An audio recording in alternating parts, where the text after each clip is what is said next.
नमस्कार। चुनावी समर में आप लोगों का स्वागत है। ईवीएम के खिलाफ एक्शन लेने में चुनाव आयोग आखिर इतना मजबूर क्यों है?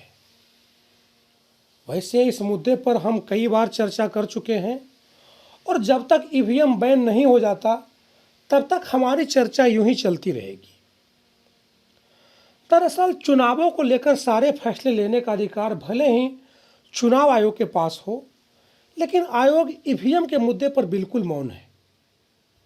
जैसा कि हम जानते हैं कि चुनावों के दौरान चुनाव आयोग सर्वे सर्वा होता है। स्थिति यह है कि सुप्रीम कोर्ट के तरफ से भी ईवीएम के मुद्दे पर कोई भी निर्णय लेने का अधिकार चुनाव आयोग को दे दिया गया है। तो यहाँ सवाल यह उठता है कि आखिर आयोग ईवीएम को बैन करने के लिए तैयार क्यों नहीं है? देखें तो राय रत्न अम्बेडकर के साथ साथ विपक्ष कई नेताओं का यह कहना है कि चुनावों के दौरान भाजपा ईवीएम का इस्तेमाल अपने फायदे के लिए करती है। राय रत्न अम्बेडकर ने तो एक कदम आगे बढ़ते हुए यह भी कहा था कि लोकतंत्र की सलामती के लिए जितना जल्दी हो सके ईवीएम को बैन कर देना चाहिए।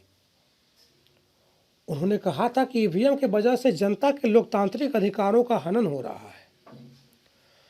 वैसे देखें तो सिर्फ राय रत्न अम्बेडकर ही नहीं बल्कि कई भाजपा नेताओं को भी ऐसा कहते हुए पाया गया है कि ईवीएम के कारण भाजपा की जीत तय है। अगर बीते कुछ समय के इतिहास के पन्ने पलट कर देखें तो शिवसेना ने भी भाजपा संग गठबंधन में रहते हुए कहा था कि ईवीएम के वजह से भाजपा सबसे बड़ी पार्टी बन सकती है। इसका अर्थ यह हुआ कि विपक्ष के साथ साथ भाजपा के सहयोगी दल और खुद भाजपा कुछ नेताओं का भी यह मानना है कि ईवीएम भाजपा की सबसे बड़ी ताकत है और चुनावों में भाजपा ईवीएम की मदद से जीत हासिल कर लेती है। इन सबके अलावा यूएन के 8वें महासचिव ने भी ईवीएम को लेकर आपत्ति जताई थी। उन्होंने कहा था कि भारत में हुए लोकसभा चुनाव 2014 में मोदी की जीत में ईवीएम का बहुत बड़ा योगदान था।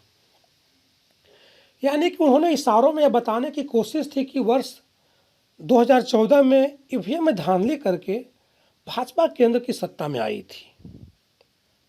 यहाँ सवाल यह उठता है कि अगर जनता, विपक्ष और कई सम्मानित संस्थाओं का यह मानना है कि ईवीएम के कारण भारत में होने वाले चुनावों में धांधली हो रही है, तो फिर चुनाव आयोग आखिर ईवीएम को बैन करने के लिए तैयार क्यों नहीं है?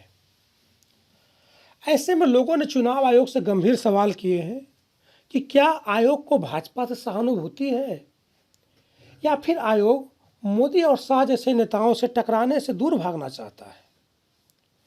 लोगों ने कहा है कि जब दुनिया के बड़े बड़े नेता और खुद यूएन के पूर्व महासचिव ने ईवीएम को लेकर आपत्ति जताई है, तो फिर चुनाव आयोग को जल्द से जल्द ईवीएम को बैन करके बैलेट लाना चाहिए ताकि देश में लोकतंत्र की रक्षा हो सके। धन्यवाद।